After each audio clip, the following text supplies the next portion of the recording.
Muhammad is an adopted son. To conclude this exploration of Muhammad's ancestry, read with me Sahih al-Bukhari, Book 40, Hadith 563.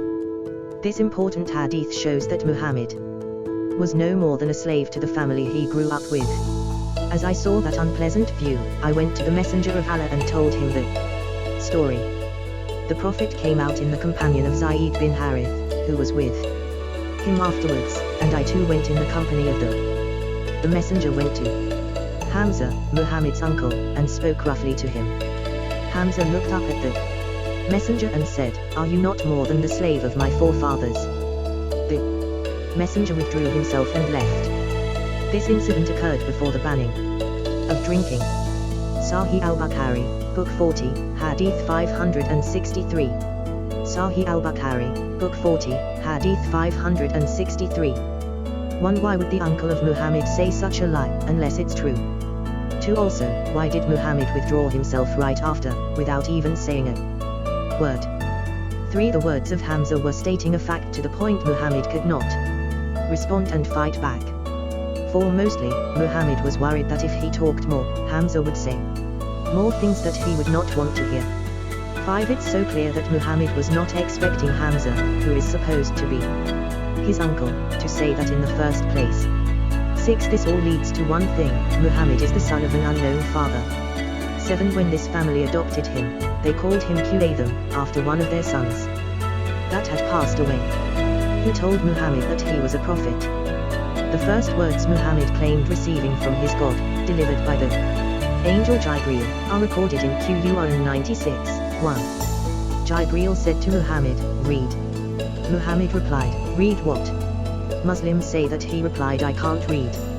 Sahih al-Bukhari, Book 1, Hadith 3, states the following, see also Quran 96, 1. 3. The angel came to me and said to me, "Iqra, read." I said to him, "I cannot read." He squeezed me and he said again, "Read." I said, "I cannot read." And then he squeezed me again, and he said, "Read." I said, "I cannot read." Then he squeezed me for the third time and said, "Read by the name of your Lord." Now this story does not make sense in any way. Let us think about it together. The angel said, "Read." Shouldn't I give you a paper or a book to read before I ask you to read something? Muslims, to cover this mistake, claim that it means to recite. However, if it means to recite, why didn't Muhammad say, "I cannot recite"? 5-year-old children can recite. It must be about reading because the Arabic word clearly means to read. This shows a few things proving Islam to be false from the beginning of the story. 1. If Muhammad can't read and he is illiterate, why is the angel using the wrong word, read? 2. If God ordered a man to read, and he is illiterate, wouldn't he be able to read as a miracle of God? In order to explain this furthermore, let's imagine Jesus saying to the blind man, "See." And the blind man would reply, "I can't see." And then Jesus would say again, "See." And the blind man would reply once more, "I can't see." And Jesus would say again for the third time, "See." And at last, the blind man would say again, reply, "I cannot see." This must be a joke. What was the point of him saying it 3 times if nothing changed? Muhammad was still unable to read. 1. If it's about recite, why was the angel using the word Iqra, which means read? Remember, it's not the angel who chose the word Iqra, it's Allah. Therefore, Allah chose the wrong word to begin with, which caused Muhammad to be confused. 2. What is the secret behind squeezing Muhammad? Did the action of squeezing make Muhammad understand what the angel was trying to say? Not at all. 3. Why 3 times?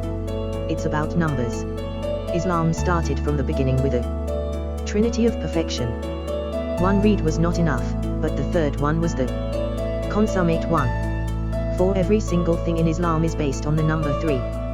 For instance, saying the 3 names of Allah before anything else.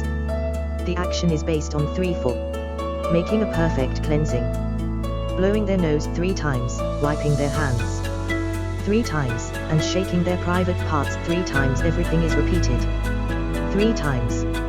Why? 5. I think there is deeper revelation in this made-up story. The fact is that Muhammad is getting his made-up story from his master. Where occur I therefore. In order to understand who is the one who actually created Islam, read with me Isaiah 40, 5-6. 5. And the glory of the Lord shall be revealed, and all flesh shall see it together. For the mouth of the Lord hath spoken it. 6. The voice said, Cry. And he said, What shall I cry? All flesh is grass, and all the goodliness thereof is as the flower of the field. It's very clear that Muhammad is trying to be the prophet Isaiah by changing the story, but thinking that he would come up with a logical story. However, the fact is that his story proves him false. All this drama is not needed. The story shows that this false god cannot perform miracles, because if Jesus had said to Muhammad read, I am sure he would have read even if he was illiterate, as Muslims claim. Why did Allah order Muhammad 3 times to read but he was still unable to do so in this fabricated story? What is the point of it?